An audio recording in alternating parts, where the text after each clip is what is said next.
Good evening. Today is Sunday, October 25th, 2025. I'm Rich Stevens, and this is The Cold Take. What you're about to hear is news from this week, taken only from primary sources like press conferences and court documents. You can find those sources and attribution for every story at thecoldtake.com. We begin in Paris, France, where Sunday, thieves used a mechanical ladder truck to enter the Louvre Museum. They targeted royal jewelry, which holds significance historically to France. Items included a tiara, necklace, and earrings belonging to Queen Maria Mille and Queen Hortense. Swift response by museum security and local police prevented further damage, but the perpetrators are still at large. Vice President J.D. Vance and Secretary of State Marco Rubio traveled to Israel this week. Hamas has repeatedly violated the ceasefire agreement reached last week. Sunday, an anti-tank missile was fired at IDF soldiers, killing 2 and wounding several others. Israel responded with airstrikes and claims to have destroyed around 6 kilometers of tunnel network. The U.S. State Department also reported attacks on Gazan civilians by Hamas. American and Israeli representatives continued working to bring home the bodies of October 7th hostages and establish a new governing structure in Gaza.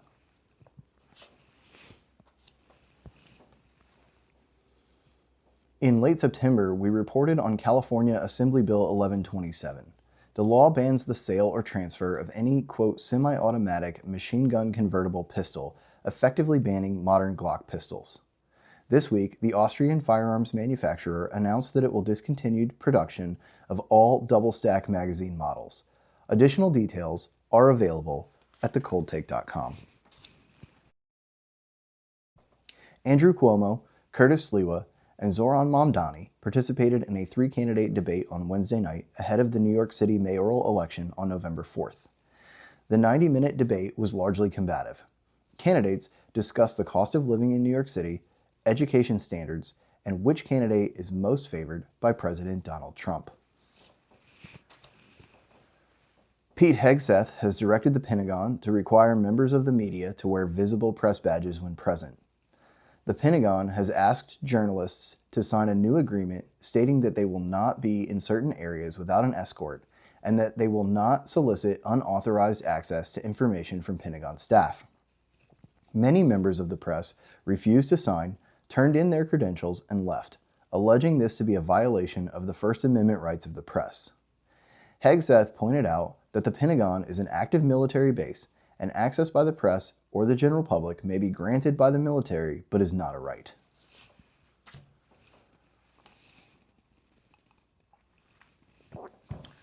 Today is day 25 of the federal government shutdown. We did a special edition last week that you can watch for details about why it is happening.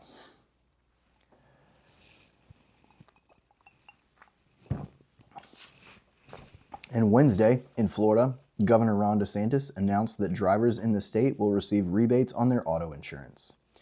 Auto rates in the state are dropping due to legislative and policy reforms that have reduced litigation and strengthened the market. The top 5 carriers have averaged a 6% drop in rates in 2025, and Progressive is poised to offer nearly $1 billion in credits to their customers. The governor expects other carriers to follow suit. After rates increased by more than 30% in 2023, Florida enacted legislation that bars carriers from holding excess profits on auto policies. You can read more details at thecoldtake.com. Welcome to Cooking with The Cold Take. Today we're going to give you a recipe for a classic dish that you can serve at a party or enjoy alone in a dark room listening to jazz. First, you're going to take your favorite cocktail glass, fill it with ice, add whiskey,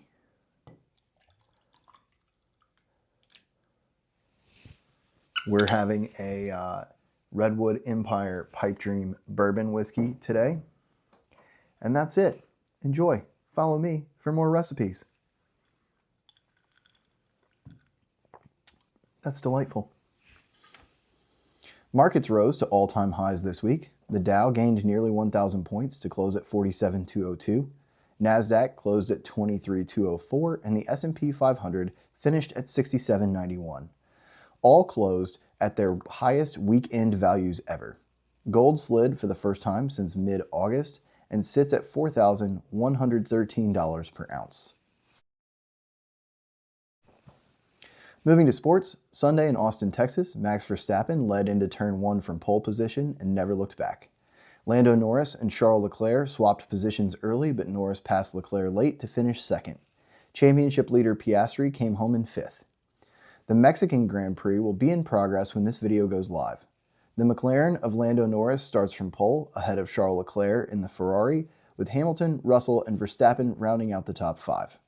Championship leading Piastri qualified 8th, but will start 7th after a grid penalty for Carlos Sainz. The Toronto Blue Jays won Game 7 of the ALCS Monday night to advance to the World Series, where they faced the Los Angeles Dodgers. The Dodgers handled Milwaukee in 4 games and have had several more days rest. The first 2 games of the World Series were lopsided losses. Game 1 featured a 9-run 6th inning for the Blue Jays, who won 11-4. In Game 2, the Dodgers hit back with a 5-1 win. Game 3 is Monday night at Dodger Stadium.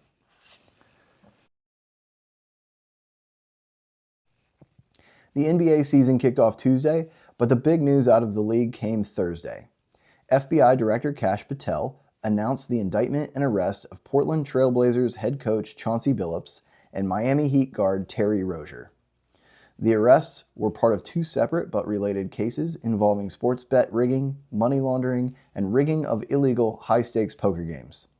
Other defendants include members of the Bonanno, Gambino, and Genovese organized crime families. In all, 34 people were indicted and arrested across 11 states. Today's episode of The Cold Take is brought to you by Dopamine. Hit like, subscribe, and share to give me a hit.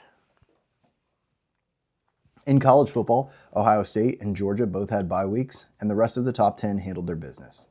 Number 4, Alabama won a close game at South Carolina, 29-22. 8th-ranked Ole Miss beat number 13, Oklahoma.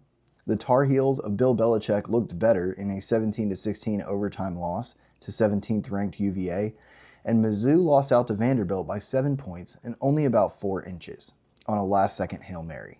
The pass was caught, but just short of the goal line. Vanderbilt is now 7-1, their best start since 1941.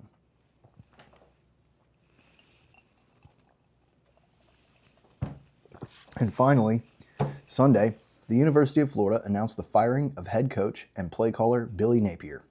With an overall record of 22-23 and an SEC record of 12-16, he leaves with a worse record than Will Muschamp, Jim McElwain, and even Ron Zook.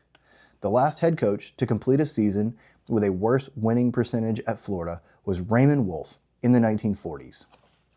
Like it or not, that's what happened. I'm Rich Stevens, and this has been The Cold Take. Tell you what Florida should do. Hire that guy coaching Vanderbilt, right? Goodness gracious.